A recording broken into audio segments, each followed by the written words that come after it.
everyone. Welcome back to Peachy's Trains. Today, I want to do something a little different and a lot of fun. I decided to make an entire video dedicated to my favorite railroad, the Atlantic Coastline. Now, as many of you may know, I have a lot of ACL engines and rolling stock in my collection, and I think these engines may have some of the best paint schemes out there. So naturally, I was drawn to these beautiful purple locomotives when I first got into the hobby, and now I think I may have an obsession. So let's dive into the history of the Atlantic coastline and see just how big it was for the southeast region of the United States. The Atlantic Coastline Railroad was officially formed in 1900 through the merger of multiple smaller railroads throughout the Carolinas and Virginia. The railroad had a double track main line which ran from Richmond, Virginia, all the way to Tampa, Florida. The railroad had in total a little over 5,000 miles of track when you add up the main line, secondary lines, and branch lines. The area extended from the Atlantic coast all the way over to Birmingham, Alabama in the west, and went from northern Virginia down to the Everglades north and south. The Atlantic Coastline headquarters was located in Wilmington, North Carolina until 1956, and it was moved to Jackson, Florida, where the CSX Railroad is still located to this day. The most famous train operated by the Atlantic Coastline is most definitely the Champion, which provided daily passenger service from New York all the way to Miami and St. Petersburg, Florida. Now, Peachy, I thought you said the northern limit of the ACL was Richmond, Virginia. And that is correct. The Champion would travel along the Pennsylvania Railroad's northeast corridor out of Penn Station, New York, until it met up with the ACL main line in Richmond. Then it would follow the coast down through Charleston, South Carolina, and Savannah, Georgia, and on to Florida. In Jacksonville, Florida, the train could split and offered routes to either Miami on the Atlantic coast or Tampa, St. Pete on the Gulf Coast. Not a bad way to travel from the dreary Northeast to the beautiful beaches of Florida, if you ask me. Now, all good things must come to an end, and in 1967, the Atlantic Coastline merged with its rival, the Seaboard Airline Railroad, to form the Seaboard Coastline and put an end to the beautiful purple and gold engines. Seriously, the Seaboard Coastline engines are definitely inferior to its predecessors. Later on, in 1980, the Seaboard Coastline merged with the Chessie system to form the CSX Corporation we know and love today. Much of the original ACL network of track is still a part of the CSX today, and CSX just recently released their ACL Heritage Unit, which I am hoping Lionel will include in the Volume 2 catalog. Wow, I learned so much doing the research for this video. It is so fascinating to know the history and significance that the railroads played in building this country. So, now that we've done our homework, let's check out the real thing and get some ACL trains running around the layout. I have a lot to show off today, so let's get rolling.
So we have a world premiere today. For the first time ever, we are going to have 3 trains running around the Peachy's Trains layout.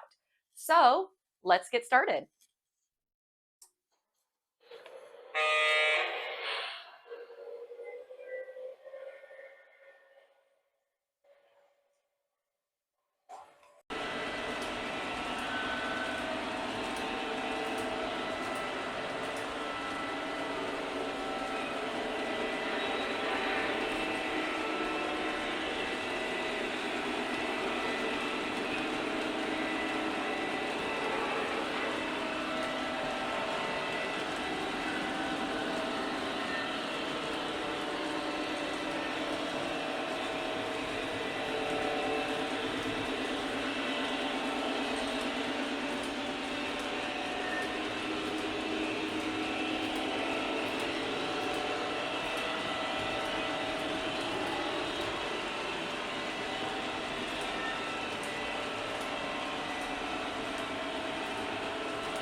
Now, we couldn't do a video about the Atlantic coastline without pulling the big guns out. So we took a field trip to a location many of you may be familiar with. We're here to run some massive engines on these massive curves. Eric, why don't you tell us a little bit about them? Why, hello. Yes, this is the ACL E7 set, ABA set from 2020 Volume 2, I think is when they cataloged it. They sold the AA set, and then they also sold the B unit as an add-on. And it's a beautiful set. And I know Peachy likes it because she's a big ACL fan, so I was happy to let her come up here and shoot with it. So I think you guys will enjoy it running with these cars behind it. It's going to be cool. Absolutely. And somewhere up here is a link to a video that he also did on these beautiful engines. So please make sure you check that out. And to run behind these beautiful engines, I brought along my MTH Premier 70-foot aluminum passenger cars. These cars are a little too long for my layout, but I have a feeling they are going to look perfect here. This is the tower. Make a pull to the pit to top her off. Over. Yes, sir. We'll fire up. Out.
what did you guys think? The Atlantic Coastline is definitely my favorite railroad of all time, just because of the tradition, the history, and of course, the beautiful color scheme.